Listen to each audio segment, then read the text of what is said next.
In A Violent Nature is a new horror movie directed by Chris Nash, and this horror film brings something fresh and unique to the table in the horror genre, which I always appreciate, because right now we live in a world, it doesn't matter what the genre is, we are making prequels, we're making sequels, we're making reboots, we're making requels, we are making so many things that have to do with an already existing franchise that every once in a while Hollywood will give us something fresh and unique, and I think it's important to support that, even though it may not be the best thing in the world. And in this movie, they do give you a fresh and unique concept, because this movie follows the killer in the woods instead of giving you the point of view of the hikers in the woods or the campers in the woods or the teenagers that are there to do drugs and other stuff with each other in the woods. No, this time you actually follow the killer, and I thought that was pretty unique. So I went and saw this movie and I had an enjoyable time. With that said, this is normally where I would give you the synopsis of the film, but there's not much to give you. The movie opens where you are seeing sort of upwards from a grave. Again, point of view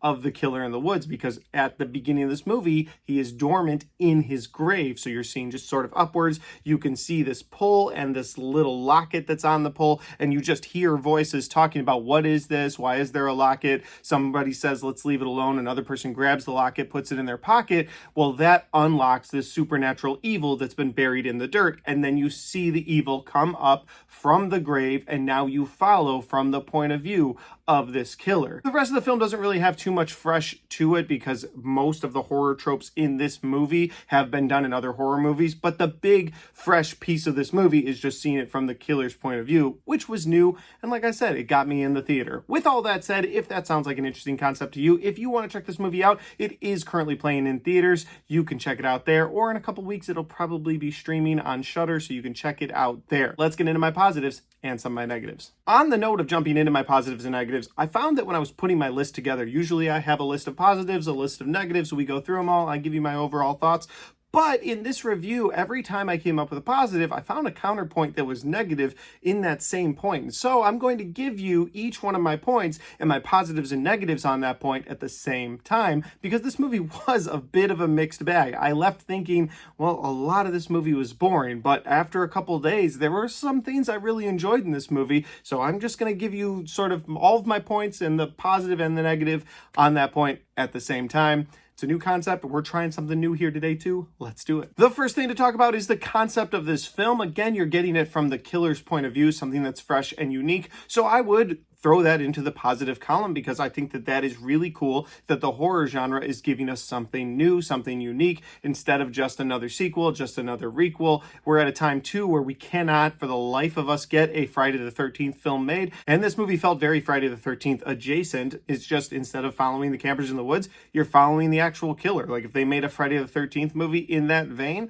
I think it would have worked just about the same way. So with that said, it is a positive that it's a fresh and unique concept. However, the negative point to the concept of this movie, following from the killer's point of view, is there is a lot of downtime in this film where you are just following the killer walk through the woods, or watching the killer stalk someone until he makes his final move. Because typically in a slasher horror movie that takes place in the woods or on a campground, you have the conversations going on with the victims in the movie. You're following them, and then, oh, there's the killer out of nowhere. Well, in this movie, you know the killer is in the background because you are with the killer watching all this go down. There's people having a conversation at a campfire, and you're circling that campfire because you are with the killer the entire time.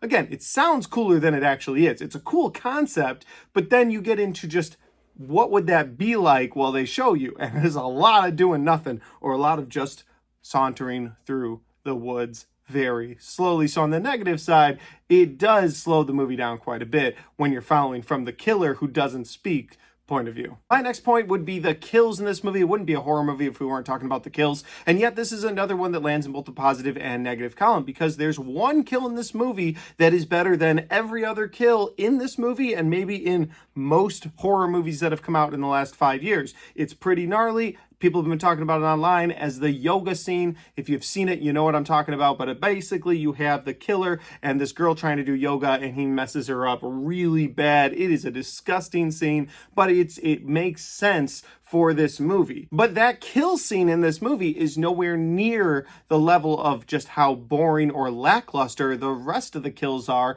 in this film. You have a scene where there's a wood chopper and you think, okay, there could be some serious damage here. You could see something really bad happen to somebody. And the killer uses it to chop off somebody's arm very slowly, and then he uses it to cut off their head even slower. And it's like, why? What? The thing should have been spring-loaded. If the guy was still alive, maybe chop off each one of his legs individually, something. But instead, it wasn't very torturous. It was just like, oh, this is running up the runtime on this film. And that's just one of the kills. The rest of the kills in this movie are pretty much off-screen. You see one kill by a tree. I'm trying not to spoil things. You see one kill by a tree, but most of the kills in this movie, I'd say at least half of them, are off screen completely. You'll see the killer's hand go toward the screen, and the next thing you know, somebody's dead. Or he'll throw an axe and then it'll zoom up to the person and, oh, yep, that person is dead. And so the movie does that several times. Or a girl swimming in water, which I thought, this is a cool concept. This is going to be a cool kill. She gets dragged underwater and essentially drowned because you don't see what happens to her. So much of the kills in this movie happen off screen that I had to put it in the negatives as well. So positive for having a very unique, awesome kill, but negative for just the rest of the very lackluster kills in this film. Yet another point that I have that I kind of put in both columns is you don't really get to see any of the characters in this movie outside of the killer. You don't get to familiarize yourself with any of the campers. And that was sort of different, not something I hated. And I thought, well, on the positive side of not getting to view any of them, you don't really, again, you're seeing it through the killer's eyes. So you don't really care for any of them. And I thought that was sort of cool. Like, I thought it was cool to not have a favorite, not know which one was going to be the final guy or final girl in this movie. Like, you didn't know who was going to survive because you're not following any of them. Typically, you're with all of them. One of them has a deeper backstory than the rest, and you're kind of like, okay, you're the one that's going to make it to the very end. Oh, yep, you're the one that made it to the end. So that movie kind of leaves it up in the air for the viewer. So on the positive side of the not having a lot of character development for the other characters in this movie, on the positive side, it is a bit of a mystery which one of them is going to make it to the very end. But it's also kind of back to the other points, lackluster when you get there because you don't know anything about them. You don't know if the final survivor from this group is somebody that deserved to be the final survivor. Like, what if the person who made it is actually just a horrible person in real life and screwed over one of their friends? Like, I'm trying to be as vague as possible while I'm giving this review, but you really don't know anything about that person. You don't know if this person is a good person or a bad person. And so when you have this killer going after all of them the entire time, on the negative side, you have no character development. So it plays as a positive and a negative because it's a mystery of who's going to make it. But by the time you get there, you just don't care. The backstory for this movie is another positive and negative because you don't get to see what happened in the backstory. You just get to hear bits and pieces of stories that the killer overhears, so you are overhearing it as well. And again, it's different. It is different. So on the positive side, you are sort of piecing this together through the eyes of the killer who may or may not be able to understand all of this. But on the other end, it just leads to you to not care. Like, you're just like, okay, so this was a 14-year-old boy. Gotcha. So who the hell came out of the grave? Because that's not a 14-year-old body. But then they're like, oh, well, the dad and the kid, like, they leave so much up to your interpretation in this film that you could sort of just come up with the lore yourself. And maybe that was part of their plan. Maybe down the line, they're going to make In a Violent Nature 2, and they're going to film it in a different way, which would be interesting. And if they did that, then maybe you could get a little bit more of that backstory. Maybe they could fill in the gaps where they needed to. So they kind of gave themselves sort of a backdoor outing, whatever they wanted to do. But in this case, like, when you're watching this film or just taking this film as a whole, the backstory doesn't make a lot of sense. So it's in the negative side because it doesn't make a lot of sense. But on the positive side, I could see them doing that on purpose because they're like, all right, we just want to see how this one lands, and then maybe we'll fill in the gaps for the second film. Maybe. I don't know. And finally, my last point for this movie is going to be how they ended it. Again, I see positives in that and negatives. So on the positive side of this thing, you've got your final character that's running through the woods, and that scene is incredibly effective because you don't really know what kind of supernatural powers this supernatural being has or doesn't have. You also don't know what's going on with the trinket in this movie. So when the final character is running through the woods at the end of the movie, that was incredibly effective for me. I was close to the edge of my seat watching this film. I was like, wow, what's going to happen here? Is the killer going to jump out from behind a tree? Because that would be completely different than the rest of this movie, because the whole movie we've been following the killer. Then all of a sudden we're following the final person. And I thought by changing that up, that really made the end sort of unique within this film, because the film had done things one way the entire time until this end scene. Now, with that said, on the negative side of the ending of this movie, once that person breaks free of the woods, they get picked up in a car by some lady that goes on a monologue for way too long about people and animals in traps in woods, and there's some sort of analogy to be made, but it goes on for so long and it's so boring, it's so ineffective, that by the end of her monologue you're just like, I hope the killer's in the back seat. I really do. Last thing I have to say is not a positive or a negative, it's just something I observed.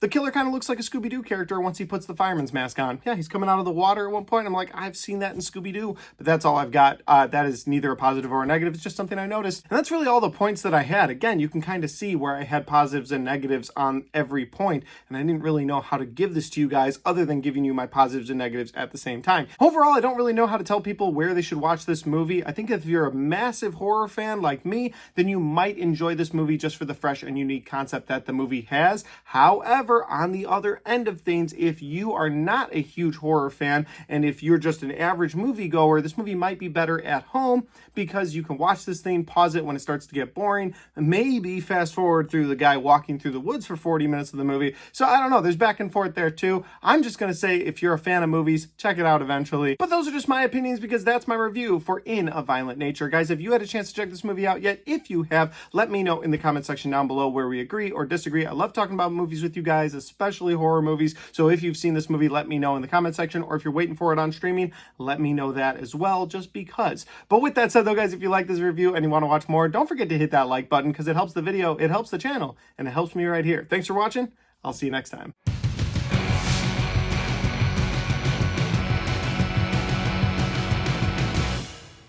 All right, guys, we got to the end of In a Violent Nature, and this was a fun movie. I had an enjoyable time with it. It's not a movie that I will watch again anytime soon, but maybe in the future I could see myself popping it in. Maybe, if it's streaming, possibly. I don't know. Hey, if you want to check out any of the other content on my channel, well, I've got all of my horror movie reviews right there, and I've got all of my 2024 movie reviews right there.